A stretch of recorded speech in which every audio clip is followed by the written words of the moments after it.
UFC 289, Amanda Nunes versus Irene Aldana takes place tomorrow night.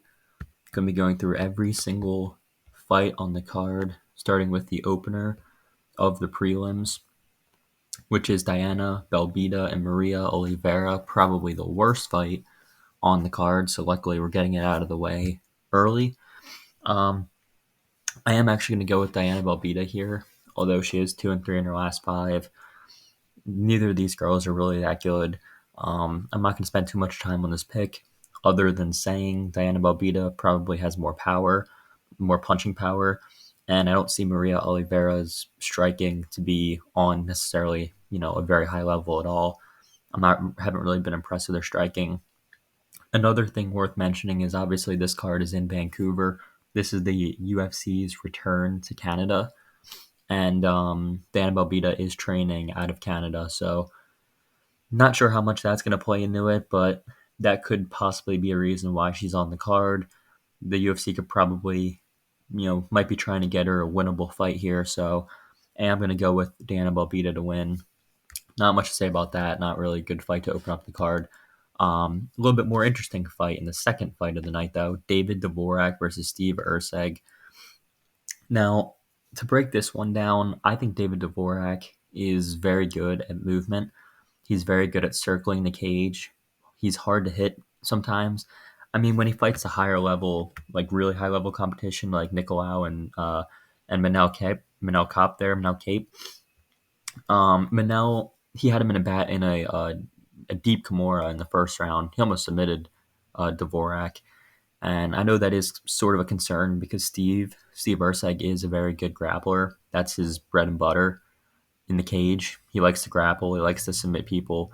That's what he's trying to do. But I just think Dvorak, it's like Manel's a different level, I believe. Manel could be a future champion in the flyweight division. Manel is just one of those guys where he's good all around, very explosive, very strong.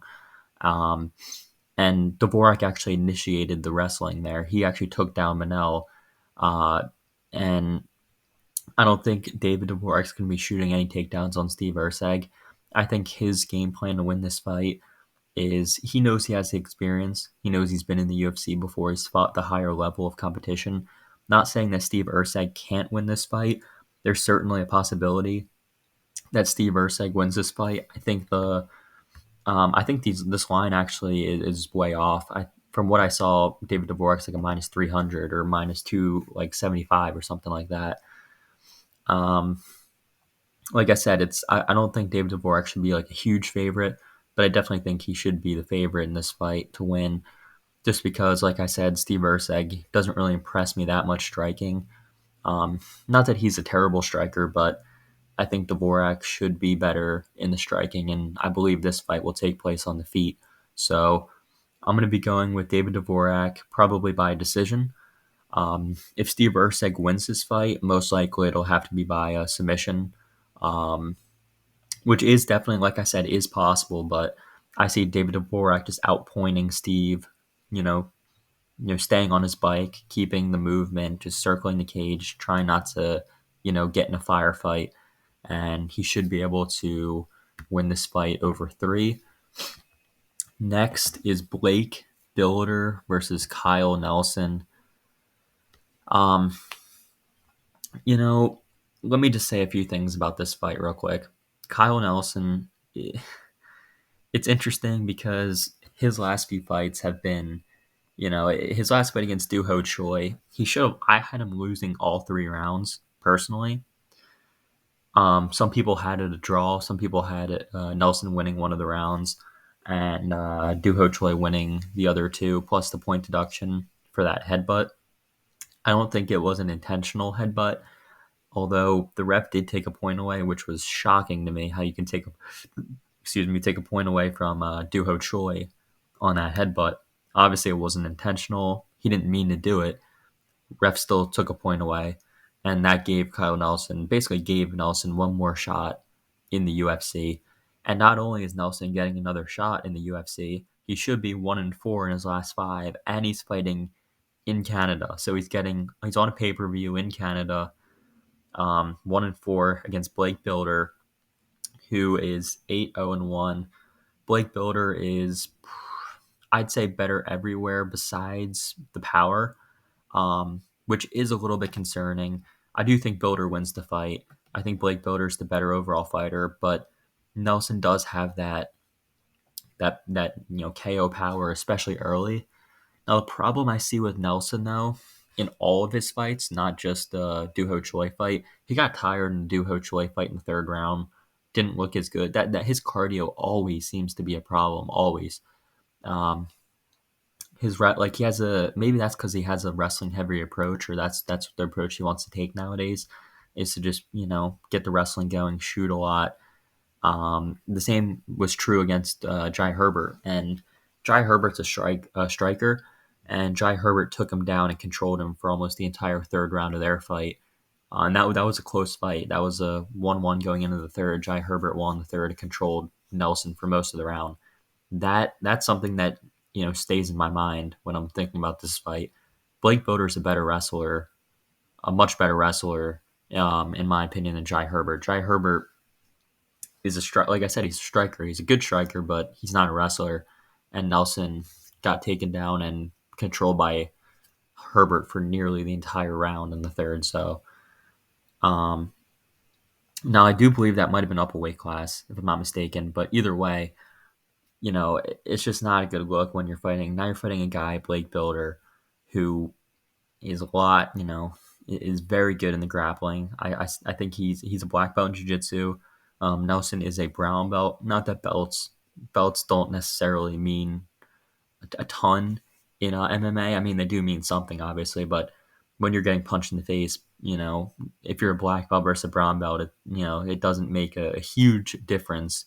Um, Unless both guys are like completely fresh on the mat, no one took any damage, then it might make a difference. But typically if both guys are similar in jiu-jitsu and they're getting punched in the face, it shouldn't make too much of a difference. But Builder does have some nice back takes in his Contender Series fight against, who was it, Alex Morgan. That was an incredible um, submission win by him. Took the back of Alex Morgan, submitted him soon after. Very good win from him. And then he went into Australia and beat Shane Young, who, that was a fight across the world, all the way in Australia, in Shane Young's hometown, or home country at least. Um, First fight in the UFC, and he delivered. He didn't get a knockout. It wasn't the most impressive, but he did deliver. He did get the win. And this is kind of the same kind of thing, going into someone else's backyard, fighting a guy like Kyle Nelson, who, if you look through even past the last two fights I was talking about, his fight before that, almost 3 years ago against Billy Q, and Billy Q just drops him in the beginning of the third round, just drops him, puts him away. And it's like Billy Q, I know he's got a lot of, he's got volume and everything, but he's not known for his power. He's not known for his explosive ability. It's just the fact that Billy Q can just rain down volume and volume and volume over and over, which gets you tired, makes you want to quit. But for a guy like Nelson, his one win in his last five is against Polo Reyes, by knockout. So that's the reason I say he does have the power. But besides the power, I mean, Builder's better everywhere else. Builder's probably the better technical striker. He has better wrestling, better jiu-jitsu. I think Nelson's path to victory, I don't know what Nelson's going to try to do. I would imagine Nelson's going to do the same strategy he usually does, which is shoot for takedowns against the cage, try to get some control time, really just try to look for control time to win this fight. Maybe throw some bombs early, look for control time, try to win 2 of the 3 rounds. But I just can't see it happening against a guy like Blake Builder. I think Blake Builder is the spot here. Like I said, the only concern for me with Builder would be, one, he gets dropped a lot. In his regional fights, he's been dropped by Carvalho. I know he got dropped. And he did come back and win. He's winning these fights, even though he's getting dropped and getting hurt in some of them. He is coming back and winning.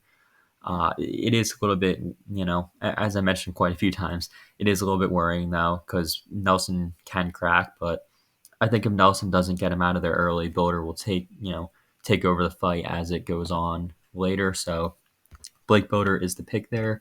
Next is Ayman Zahabi versus Orichi Lang. I'm going with Orichi Lang. At bantamweight, something I have to look at when it comes to bantamweight fighters is, one thing, I like to say concerns I have with certain fighters, as I mentioned, the Builder and the Nelson fight. When I pick a fighter, as I said, I'm picking a Richie Lang, but I try to say the concerns I have just in case anyone's wondering like how I feel about, a certain fighter. I do have concerns about Richie Lang, and the concern is Ayman Zahabi has power. Ayman Zahabi has real power, real ability, fight-ending ability, as shown in his fight against Draco Rodriguez, knocked him out. So like he does have power in his hands, but against Arichi Lang isn't known. I don't know how many knockout losses Arichi Lang has. I don't think he has any. Um, no, never been knocked out or submitted. So, not that it can't happen. Anything can happen in MMA, obviously. People can get knocked out for the first time, submitted for the first time, but am I going to bank on Ayman Zahabi coming in there and just flatlining Arichi Lang? It's not like Ayman Zahabi has really like a lot of volume and he doesn't throw a lot out there. He beat Ricky Tercios in his last fight. Ricky Tercios, I don't know if it's just me, but Ricky Tercios just isn't really impressive to me. He just doesn't seem like he's not, he just doesn't seem like a fighter that's getting in there and, it's hard to describe, but Tercios, he's not one of those guys that, I'm looking at him like, oh, he's dangerous. You know what I mean? Tercios, he's more of just like one of those volume guys, just wants to outpoint you. Tercios isn't a guy that's going to come in there and try to knock your head off like Arichi Lang. Arichi Lang is going in there and swinging heavy, trying to knock you out. He has power. Um, his last two fights were against Cameron Else and Jay Perrin. So not the best competition. I don't even know if Jay Perrin's in the UFC anymore, but got clipped a little bit at the end of that fight, but clearly won the Jay Perrin fight. Also beats Cameron Nelson. His two losses before that was when he was at flyweight. He actually moved up to bantamweight. So Zahabi will be the natural bantamweight, but Arichi Lang's two losses at flyweight were to Jeff Molina and then Cody Durden, which at least the Durden fight's like, all right, you got out wrestled by Cody Durden, but Cody Durden also dominated Charles Johnson, and I mean dominated Johnson completely. And I picked that fight correctly, by the way. But yeah, I actually think Arichi Lang is probably going to be able to, not probably, almost guaranteed going to put out more output. He's fighting at Fight Ready, which I also like. Fight Ready is one of my favorite gyms in the sport. I had picked against them before. Hasn't really worked out for me too well. Um, but in this fight, I feel like Fight Ready, they'll have a good game plan for Richie Lang. He's younger, kind of in his prime now at bantamweight, not cutting all that extra weight. And like I said, I like that he's training with Santino DeFranco, Eddie Cha, and all those guys at Fight Ready. Very good team. Probably getting in some training with guys like Cejudo as well. Probably helped him out with his camp. Um, so I do think the looks that Arichi Lang is getting, I think he is getting very good looks. One of his main training partners, I believe, is also Alatang Haley. So, like I said, I like Arichi Lang here. Ayman Zahabi, he's technical, he's solid. Jiu-Jitsu black belt, training at TriStar, brother, obviously, of Firas Zahabi, but a little bit old for the division. He does have power, but doesn't throw a lot of volume. I think if this fight goes to distance, my pick will definitely be Arichi Lang, just based off of him, landing more, throwing more, him being the guy that the judges are seeing as pressing the action. And I think that'll definitely pay dividends when it comes to the scorecards, if it should reach the scorecards, which I believe it will in this fight, because both guys are, from what I see, both guys are fairly durable. So I am going to go with Arichi Lang, though, to win this one. Next is Jasmine Jasudavicius taking on Miranda Maverick. Um, you know, this is the one where I'm like really 50-50. And I know the obvious pick. I know the obvious pick is just pick Miranda Maverick and just don't look back. Just say Miranda Maverick's going to win. You don't need to, you don't need to look too much into it.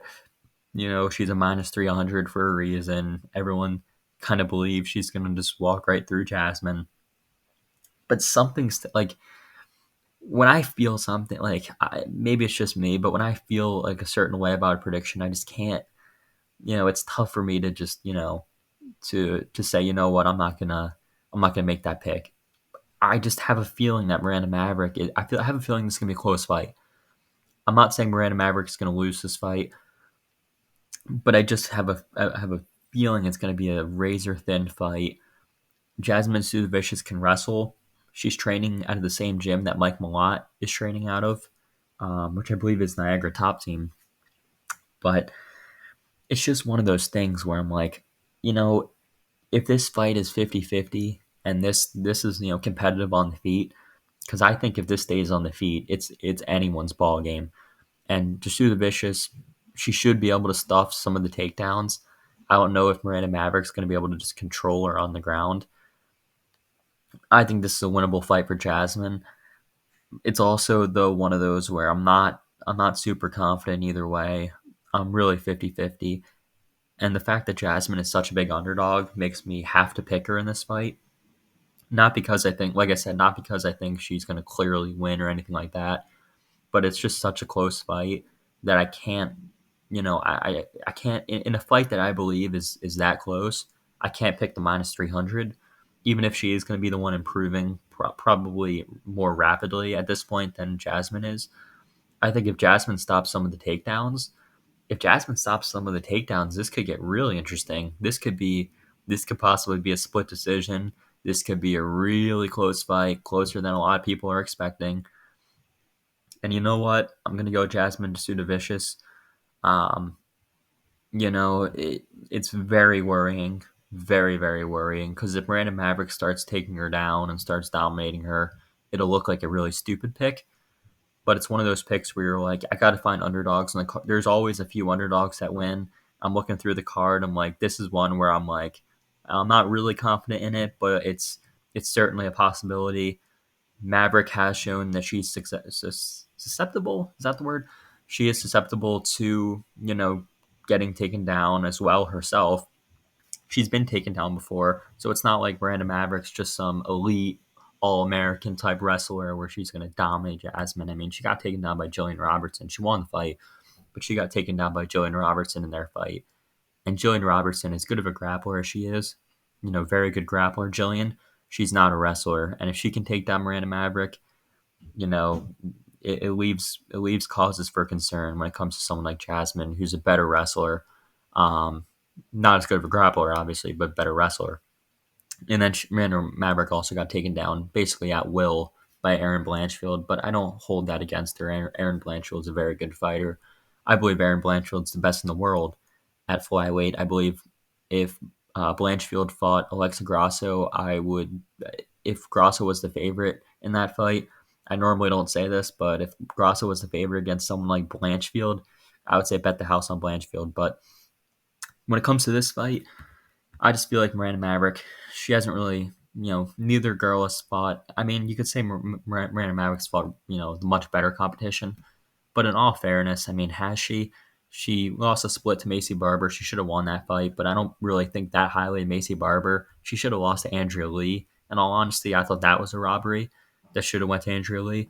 And then, Blanchfield, she beat Shanna Young, Sabina Mazo, and Jillian Robertson. So Jillian Robertson fight showed that she has a high level of grappling and good enough IQ in the grappling to not get submitted or get put herself in vulnerable or dangerous positions against someone as good as Robertson.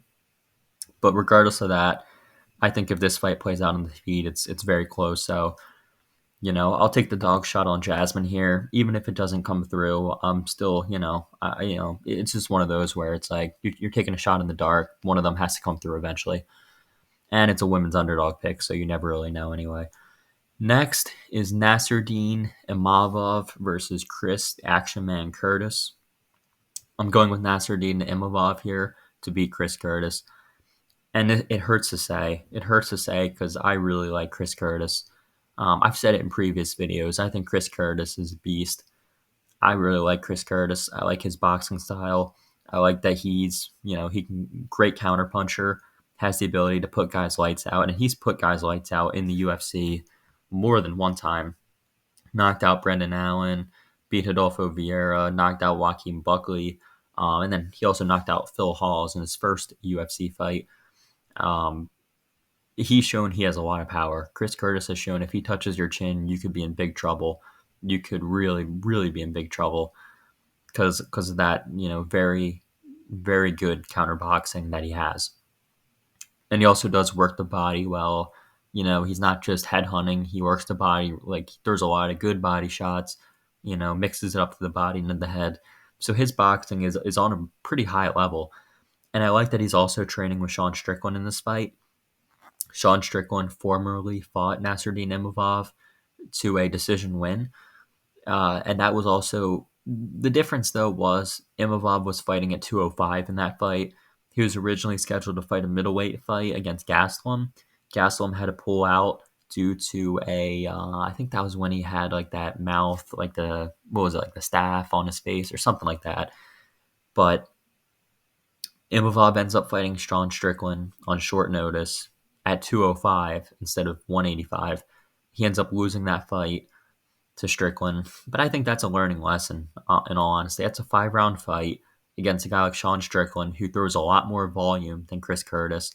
Someone that's, Strickland's a tough matchup for Imavov just because Strickland, we all know what Strickland does. He's good at stopping takedowns, and so is Chris Curtis, in all fairness. Chris Curtis is very good at stopping takedowns. I don't expect Imavov to shoot at all in this fight because if he does, I don't think he'll get the takedown, and I think he'll just get tired because Chris Curtis is one of the best, counter wrestlers, anti wrestlers in the division. Like he really is very good at stopping takedowns, which is wild because any of you guys who watched him in the PFL or watched him before the UFC, he was not that way. Moving up to 185, I think definitely helped him out. Maybe not cutting the excess weight, fighting, guys that are a little bit slow. Well, I don't want to say like a lot slower, but let's be honest. I mean, middleweight to welterweight's a big, there is a big jump there. So, Chris Curtis has looked very good in the UFC. So I am giving him a lot of props. I do like the guy a lot. I'm a fan of him. If he wins this fight, I'd be happy for him because it's just one of those guys where I'm like, I like seeing Chris Curtis get wins in the UFC. It's just, he's a fun fighter to watch. You know, but the two fights that concern me are obviously the Hermanson fight and the Gastelum fight. Kelvin Gastelum outpointed him. There was a headbutt in the second round, which kind of hurt Curtis a little bit throughout the fight. Um, it definitely hurt him in the eyes of the judges, I would say. But regardless of that, I just think, losing Gastelum, not a bad loss, obviously. Not a bad loss at all. Kelvin Gastelum's a good fighter. Very good fighter. I underestimated Gastelum a little bit leading up to that fight. I thought Curtis was going to be able to win that. I knew Gastelum had an iron chin. I just thought Curtis would be able to land more throughout the three, but that was my problem. Curtis doesn't have the volume, and Imavov doesn't have great volume either. But I think Imavov should be able to outpoint Curtis. Imavov is a better kickboxer, a better just pure striker than Chris Curtis is. Chris Curtis is by far the better boxer of the two. But when it comes to MMA and when it comes to like, kickboxing at range and everything, that's what these MMA factory guys do the best. These MMA factory guys, if there's one thing that they're good at, it's kickboxing at range. Cyril Gane, Imavov, like even what's that guy's name? Gomez, who fought Francis Marshall. Like all these MMA factory guys, that's what they do. They kickbox at range, kickbox at range. Leg kicks, body kick. They just mix things up. You know, and that's what they do best. That's what they're good at. They're not great at wrestling or grappling. They can do it. They can do it a little bit, but as we've seen with John, like he's not the best wrestler, grappler, or anything like that. But what they do at a very high level is kickbox at range. Make sure they do have good strategies when it comes to striking. And I do think Nasruddin Imavov is at the level where he can beat a guy like Chris Curtis just by out kickboxing him over 3 rounds. If he gets in a firefight with Chris Curtis will knock him out because he is hittable, and Imavov does gas a little bit as the fight goes on, and that has been a problem with him in the past. But I just think if he minds his P's and Q's, if he stays composed, if he just, like I said, kickboxes at range, he can win this fight. when you start playing the game of Chris Curtis, that's when you lose. When you start trying to box him and start trying to brawl with him, that's when you lose. I don't think Imavov will fall into that trap. I believe he will win probably a close decision. Maybe the first 2 rounds he wins, and then the third round he just tries to stay alive because Curtis is one of those guys where he can pick it up as the fight goes on. I don't think he lacks in the cardio department as far as throwing a lot of more output in the third round. So I think Chris Curtis will probably steal the third round, but if I think Imavov will be able to take the first two en route to a 29-28 decision. Close fight, but I have to lean to Imavov just because of the style matchup that it possesses. But in terms of who I'm rooting for, I'm picking Imavov, but I'm rooting for Chris Curtis because it's Chris Curtis, man. You can't not root for the guy.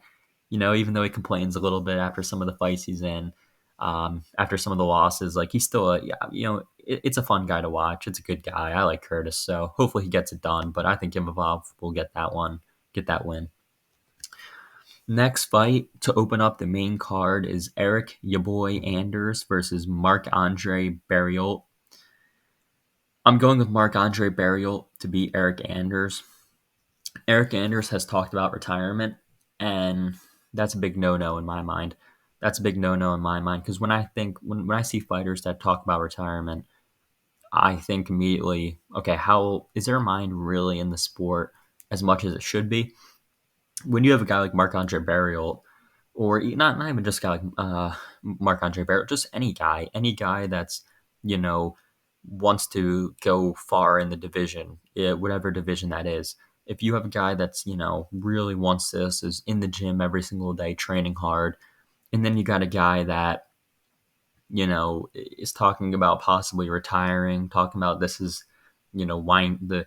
his career is winding down a little bit, this and that. It's like, I don't like to hear that on any fighter.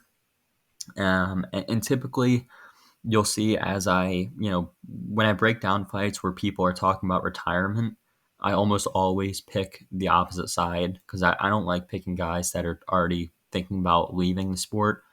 I want to pick someone that's, if your head is all, completely in, I want someone that's completely in the sport, you know, training like twice a day, working really hard. I'd rather take that guy to win, even if if the fight's really close. Especially, I'll take the guy that isn't talking about retirement. But in a fight like this, Anders talking about retirement. Also, he left Fight Ready, which I believe is a bad decision. I think Fight Ready. I've said it even in this video. How good of a gym that is. I don't think leaving Fight Ready is a good idea. I don't know exactly the details of why he left Fight Ready. I'm not sure if there was like him and the coaches had some disagreements, or he had disagreements with some training partners, or what the case may be as far as that goes. But all that I know is that Anders is not training at Fight Ready anymore, and he's not cool with that group.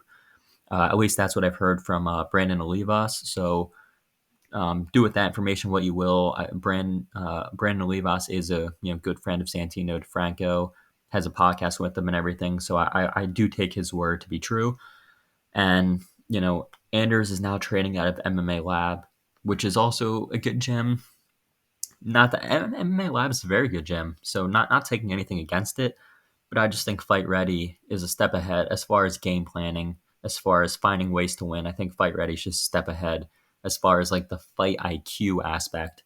And I think that's like one of the most important parts of MMA, more so than almost anything else, is just having a good game plan, knowing what you want to do.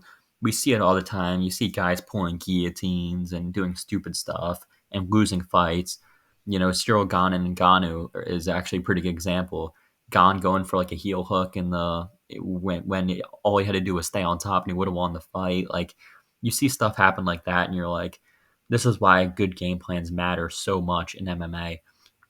And Anders getting away from Fight Ready, the camp that helped him out a lot, camp that he really looked good when he was fighting at Fight Ready. I mean, his last fight was against Kyle Dawkins, and he beat up Kyle Dawkins. So but in this fight against Marc-Andre Barriault, I don't think Eric Anders will be able to bully his way to a win. What Eric Anders usually does, he does like to wrestle a lot.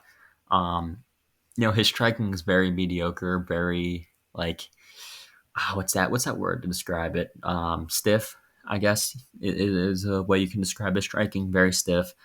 Um, he's a powerful guy. I mean, he was a former college football player, so it makes sense why he would be strong. Um, and he can wrestle a little bit, but I don't see him taking down Marc Andre Barrios. I don't see him outstriking Marc Andre Barrios. And I also think Marc Andre Barrios, he's one of those guys that he can take a beating usually, not all the time, but he usually can take a beating early. And then, as the fight goes on, he really, turns up the pace and wins the fight. Younger guy, he's also Canadian. So training on a kill clip. So there's a lot of things that I like about Marc Andre Barrios in this fight over Eric Anders. Their retirement, changing gyms, Marc Andre having better, the better gas tank, Marc Andre probably being the overall better striker, in my opinion. He is hittable, but I don't see Anders, knocking him out. Anders, not that, like I said, not that he doesn't have any power or anything. Like he certainly is a powerful guy, just a little bit stiff, doesn't have that, as much explosive ability as a Chidi and Jaquani. Whereas that fight against Chidi, where he did get knocked out really early. I don't think Anders is that, that kind of striker that Chidi is, that can put guys away in the first minute. Hopefully I'm not wrong about that. Hopefully, Marc Andre proves me correct and can win the fight. The only other loss he has in his last five is against Anthony Fluffy Hernandez. Not a bad loss to have. We've seen Felipe Hernandez is very good. His cardio is elite. His ability to just push the pace and pressure, his opponent is next to none. So not a bad loss to have whatsoever. Anders doesn't have that level of cardio either. So going with Marc Andre Barrios to get it done, probably over the distance would make the most sense to me to open up the main card. Next is Dan 50K Ige versus Nate the Train. Nate the Train. I can't pick him. I'm sorry. I can't pick him. I have to go with Dan Ige. I have to go with 50K Dan Ige. I think Dan Ige starches this dude, Nate the Train. And I do like Nate Landwehr. I think Nate Landwehr is very entertaining. One of the most entertaining fighters, in all honesty. For those of you that like to watch Nate Landwehr fights or know a lot about him already, you guys know he's always coming to fight. Even if he gets hit, he's going to keep pressing forward. He's not going to quit on himself. Where's that David Onama fight? That David Onama fight was one of the best fights, one of just the most entertaining fights I've seen. Just Onama at first was dominating, and then Nate the Train coming back, and just dude, it was amazing. It was just an amazing fight.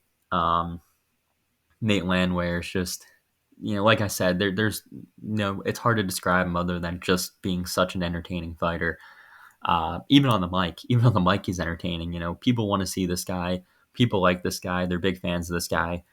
I just think this kind of matchup is not what not a matchup that you want to give him. He has the cardio. I think that's his best weapon, Landwehr. Nate's got insane cardio. He's got the cardio where he'll just, kind of like almost like a zombie, where he'll just he'll eat the punches and just keep coming forward and just keep, he won't give up on himself, like I said. But his cardio is basically like that's his weapon, and he can grapple as well. Don't get me wrong, but I don't see him out grappling Dan Ige. I don't see him out wrestling, out grappling someone like Dan Ige. I certainly don't see that happening. And there's very little in my mind. There's very little chance he outstrikes Dan Ige. And let me tell you something, Dan Ige, he can crack. He can absolutely crack someone's chin. He hits damn hard. Um, I heard something that where is it? I heard something that the Korean Zombie said that the hardest guy that ever the hardest he's ever been hit was by Dan Ige. So take that, do with that information what you will. I think I'm taking, if someone like Korean Zombie says that's the hardest he's ever been hit is by Dan Ige, then I believe it. I certainly believe it. We've seen Dan Ige starch guys before. We've seen him really hurt guys. Nate Landwehr is very hittable. He's especially early, he's going to be very hittable. and it's a 3 round fight. If it was a 5 round fight and Landwehr survived the early rounds, who knows what could happen? But a 3 round fight, if Dan Ige just stays composed, doesn't burn himself out looking for the knockout, I think he just sets it up. He stays patient, training at Extreme Couture, very good gym. I think he just stays patient, and then just unloads just a fight ending like combination, or just lands that right hand right on the chin of Nate Landwehr. And we've seen Nate Landwehr get knocked out before. Got knocked out by Julian Erosa. I believe that was the first round. We've seen him get knocked out before. We've seen him also, get hurt and then come back in fights. But Danny Ige not the guy where you want to get hurt and then come back against. He's a guy that if he hurts you, he's going to put you away. He just has that ability. So I'm going with Danny Ige to win by knockout in this fight. Next fight on the main card is the featured fight of the night, and it is Mike Malott, proper Mike Malott versus Adam Fuggett. I know it's Fugit, but I'm just gonna say Fuggett because let's be honest, that's the more entertaining way to say it. Adam Fuggett versus Mike Malott. I want to go Adam Fuggett so bad, I really do, because I picked against him. I picked against him in his last fight. I picked against him against Kinoshita. I picked Kinoshita to win, and that was probably one of the worst. Like, I was watching that and I was like, "You've got to be kidding me!" Adam Fuggett just, he won the fight, dominated the grappling against Kinoshita, and it was a good win, very good win from Fuggett. Before that, he lost to Michael Morales, who's a good prospect on the rise. This is another prospect. I don't know what it is with the UFC giving these prospect matchups to Adam Fuggett. Do they want to see him lose? Is it kind of like a test? I feel like it's a test. It's a test. Is this prospect good enough? We're gonna give him Adam Fuggett, and we're gonna see if he's good enough. Now against Mike Malott, I don't know how well that's gonna go for Fuggett. If it goes, I will say this: if this fight goes to the later rounds, I would be, if you're someone that's backing Mike Malott here, if you're backing Mike Malott and this fight gets into like the second and the third round, I would be, really nervous. I would be really, really nervous. But early on, it should be clear Mike Malott. Fuggett, we know what Fuggett's going to do. He's going to have to try to wrestle. He's going to push the wrestling pace. He has to, because I think Mike Malott's just better on the feet. He is hittable, Mike Malott. He is hittable on the feet a little bit, but I just think he's a better striker. I think he has more power than Fuggett. Fuggett also, he does have some power himself. He's not a bad fighter. He really isn't. He's a lot better than what I gave him credit. I wrote him off completely in that fight against Kinoshita. I thought Kinoshita was just going to run right through him, and it was completely the opposite. It was a great performance by Fuggett, but I just don't see him, doing the same against Mike Malott in Canada. He's kind of, Malott is even saying basically like he knows that he's trying to defend. Like, this is the last Canadian on the card, on the main card. And he's thinking to himself, look, I'm ending the night for Canada here. I'm the last Canadian on the card. Like, I want to give these guys a good show. I want to get this win. Not that obviously, like, just because someone wants to win means they're going to, but I think he has the ability to win this fight. I think this is a fight that the UFC is saying, you know what, Mike Malott, we can get behind you. We can make you a superstar, but you need to be able to beat a guy like Adam Fuggett in Canada. And I think he will do that. I think he'll be able to find a finish against Adam Fuggett, who's tough. Adam Fuggett is very tough. I hate picking against him because of what happened last fight. And I know, if he wins, if Adam Fuggett wins again, I'm just going to start, round of applause to him. So nothing against him if he wins this fight. If he wins this fight, honestly, I'd be like, wow, I would be shocked. But I just think Mike Malott, when the UFC already got screwed over with the Kinoshita fight, I think this is one where, could they be screwed over again? Yes, but I just don't see it happening. I think Malott's going to win this fight. Method of victory. Malott has knockouts and submissions on his record. He's actually good in both areas. He's good striking, and he can get submissions as well. He can get the grappling going if he needs to. if Fugit shoots a lazy takedown or like something like that, there's always possibility that Moat wraps up a guillotine. He does have guillotines on his record, so overall, I think Adam Fugit is covered everywhere by Moat. The only spot where I would be concerned is that Fugit does have very good cardio, and he's also one of those guys where he won't quit on himself even if he is losing. He'll just keep fighting, keep fighting. Um, but overall, I got to go with Mike Malott to get it done. This brings us to the co-main event of the evening. This is Charles Dubronx Oliveira versus Beneil Dariush. I'm going against the grain. Everyone's picking Beneil Dariush to get it done, except for me. I'm going with Charles Oliveira. I think Charles Oliveira is being overlooked in this fight. I think Charles Oliveira is being overlooked. I think people are seeing, obviously, the success that Beneil's been having. They see the win streak that he's on, and they're just immediately saying, oh, yeah, Beneil, he has, I think he has a better grappling. I think Beneil has a better grappling than Oliveira as far as Beneil's competed at the world level as far as jiu-jitsu goes, so he is the better, like, when it comes to like pure jiu-jitsu in a jiu-jitsu match, or like a grappling competition, I think Beneil would win against Charles. But this is MMA, and Beneil Dariush, as good as he is, and he's very good. He's a good wrestler, not a great wrestler, a good wrestler, but he's very good jiu-jitsu, very, very, very good, which makes him so dangerous. The question with Beneil, though, in this fight that I have is his striking good enough to be able to compete with someone like Oliveira? I know Oliveira gets hit a lot. He got tagged. He gets tagged by, Poirier. He got tagged by Gaethje. He got tagged by Chandler. Even against Islam, he gets dropped and rocked in all of his fights. And that's like, I understand its concern. And I understand as well that if Beneil does knock down Charles, he won't be afraid to jump right on top of him and look to either ground and pound him or submit him. So there's that you have to take into account. But I just think Oliveira is the much better striker. I think Beneil's striking is overrated. I think it's people are overrating Beneil's striking a little bit. I don't think Beneil is on that level of Oliveira when it comes to striking.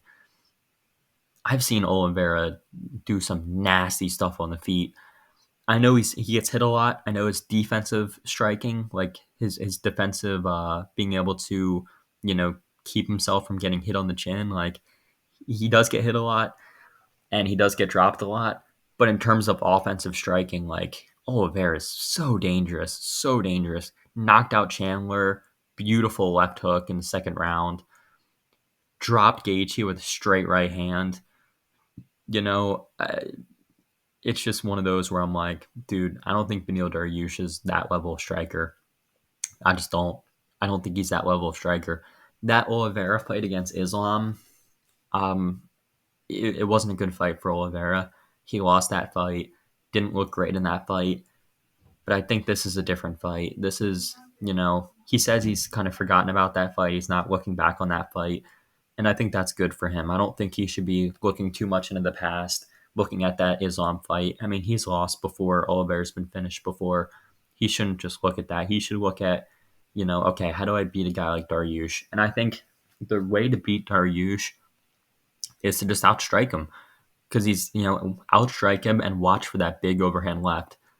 Because I don't think, like I said, as good as Beneil is on the mat, I don't think his striking is that good. I don't. I think his striking is being overrated. I think he does have power, of course. He has an overhand left.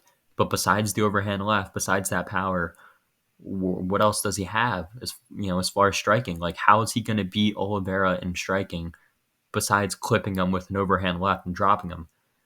I think Oliveira's the much more technical striker, and Beneil gets hit. That's just the fact of the matter. Beneil does get hit, and if he gets hit against a guy like Oliveira, and he's been knocked out cold before. I know people have been talking about, Oliveira gets dropped and, gets rocked in all of his fights. Beneil's been put out cold before. Beneil Dariush has been, like, unconscious. He's been put unconscious before. And when you look at Charles Oliveira, a guy that's been constantly improving his striking, a guy that's very dangerous in his striking, I just think this is a recipe for disaster for Dariush. I think this is a fight. This is one of those fights where Oliveira. It's one of those performances where Oliveira's like, "You thought I was done. You thought you guys thought it was over for me. You guys thought I couldn't do this." I think it's one of those fights. Oliveira thrives as an underdog. I love that he's an underdog here. Um, the more people doubt him, the more he seems to do better. And I love that people are doubting him here. I love that he's growing as an underdog. Beneil's now up to like a minus 150, minus 155 favorite. And don't get me wrong, Beneil Dariush, I have the utmost respect for Beneil Dariush. I think Beneil Dariush is one of the best in the division. I think his grappling is right. I think his grappling is right up there with, he could grapple with Islam, absolutely. I wouldn't be concerned, if Beneil tried to grapple with Islam, but as far as this fight goes, the striking is just, I can't overlook the striking. I can't, you know, I can't get that image out of my head of seeing Beneil Dariush get knocked out by Alexander Hernandez. I can't get that feeling that, I just can't get that out of my head. Beneil Dariush getting knocked out. And this could happen because he leaves himself open. He is hittable as well. It's not just Oliveira that's hittable. Beneil is also hittable, and he's been put out cold before. So I am going to go with Oliveira here. If Beneil drops him with like a big overhand left, then I would be like, damn, because there is a possibility that Beneil does, even wrestle. Beneil can wrestle, so there's a lot of there's some ways Beneil can win the fight, but overall, I just for some reason I just see the striking going the way of Oliveira, and the more people doubt him, the more he seems to shine.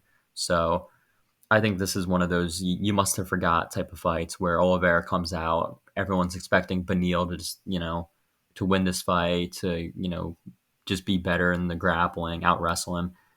I could see Oliveira just timing just a right hand down the pipe on Beneil or something like that, catching him, and Beneil just face planting into the octagon. Um, I can't get that image out of my head of Beneil getting knocked out by Alexander Hernandez. Although that was a long time ago, I just something about it is just very worrying to me. So the pick is Charles Oliveira, and in the main event of the evening, we have the Lioness Amanda Nunes taking on Irene Aldana. The basic way to break down this fight, I think it seems so simple. It seems so simple. Just pick Amanda Nunes and be done with it. But it's another one of those. You know what? I'm at the point where I'm just like, I, I'm just gonna, I can't. I don't like going against my gut. I don't like going against my initial like feeling about a fight, and I don't know why. Like my mind is telling, or like something's telling me that Aldana can get this done, and I'm not sure what it is because Nunes is probably better everywhere except for the boxing. But like if Nunes can't get the wrestling, I'm sure I guarantee Aldana has been like drilling takedown defense, drilling, like jujitsu off her back, like everything. I'm sure she has to be working on that. She's training with Alexa Grasso, who's champ now at 125. I know Irene Aldana's older than Amanda Nunes by I think a few months. So it's not like the age. I know Amanda Nunes, like people are talking about the age. The age is not a concern because they're both the same age. But it's just one of those fights where I don't know why I'm thinking Aldana can win, but I think her boxing's like she has crisp boxing. It's very clean. She's knocked people out before as well. It's not like it's just Nunes that has the power. I think Nunes does have a lot of power, but I think so does Aldana. And I think if they get into a firefight, like I could see Aldana catching Nunes and dropping her. We've seen Nunes we've seen her been in get in trouble before, and we've seen Aldana lose as well. Don't get me wrong, like we've seen Aldana lose. She lost to a 38, 39-year-old Holly Holm like a few years ago, 2.5 years ago. But Fighters can grow from losses. We've seen it. Fighters can grow from losses.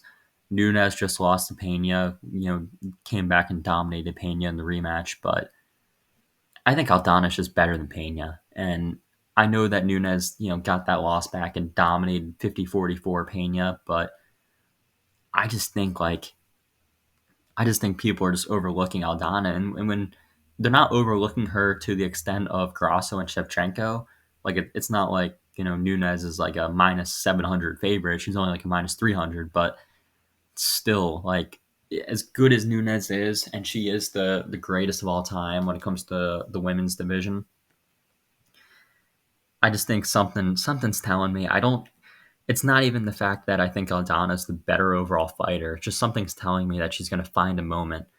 She's going to find similar to Grasso, and maybe not the exact moment of Grasso. Like I don't think it might not be like a submission, but I just feel like she'll have a moment where maybe Nunes slips up. She catches her with like her left hook, because that's one of Aldana's best weapons is the left hook. Maybe she catches Nunes coming in with the left hook, drops her, and finishes her. For some reason, I can see it happening, and I think Aldana does have the boxing to strike. I think she has the ability to strike with Nunes. I think the grappling is going to be a key factor. If Aldana can stop the takedowns, I think she can actually have a chance of winning this fight, and that's why I'm going to pick her to win. As crazy as it is, I know it's like you're picking against Amanda Nunes. Maybe it's a little bit of like recency bias, like Brandon Moreno, Yair Rodriguez, Alexa Grasso, all of the Mexican fighters having success. Maybe it's just me buying into the hype, and maybe Amanda Nunes just dominates her and shows levels. But you know, when I see the ball, when I see the train rolling down the tracks, when I see the train rolling down the tracks, and all these Mexican champions are coming through and winning, and a lot of them as underdogs, a lot of them are winning as underdogs as well, like Grasso. It's just one of those where I'm like, I could see it. I could certainly see Aldana winning, adding to that mix of Mexican champions. And Nunes, what is she fighting for at this point? What is she fighting for? She has it all. She has the belts. She has the legacy. She has the money. Aldana doesn't have many of that. I'm not saying Aldana doesn't have any like money or anything. I'm just saying like Aldana doesn't have the legacy. She doesn't have the belts. She doesn't have what Nunes has. And I think hunger is a big factor in a fight, in a championship fight between two women that Nunes could be the better overall fighter, but how hard is she? She could be working really hard for this fight, but in the back of her mind, does she want it as badly as Aldana? Is she willing to do whatever it takes in the final rounds where Aldana's gritting down on her mouthpiece and throwing big bombs, and maybe Nunes getting hurt a little bit? Is Nunes going to want to trade back with her? Like, what's going to happen? Is my what I'm thinking here, and I think Aldana. I just I can see the train rolling. I can see the Mexican train rolling down the tracks and Aldana jumping on and becoming the champion. You know, I think her boxing's clean. I think she can catch Nunes. Nunes is hittable. She is hittable. That's one thing that you have to mention. She has gotten hit before, and she is she's not invincible. Just because she is very good doesn't mean she's invincible to taking damage or anything like that. So I'm going to be going with the big upset, Irene Aldana, big underdog pick. Probably one that most of you will not agree with. Most of you will be on the side of Nunes. Most of you will call me stupid and call me, oh, you're picking Aldana. We'll see what happens. But those are my picks for UFC 289, Nunes versus Aldana. Tough card to predict. A few of these fights could go either way. So hopefully I do good on this card, though. Thank you guys very much for watching, and peace out.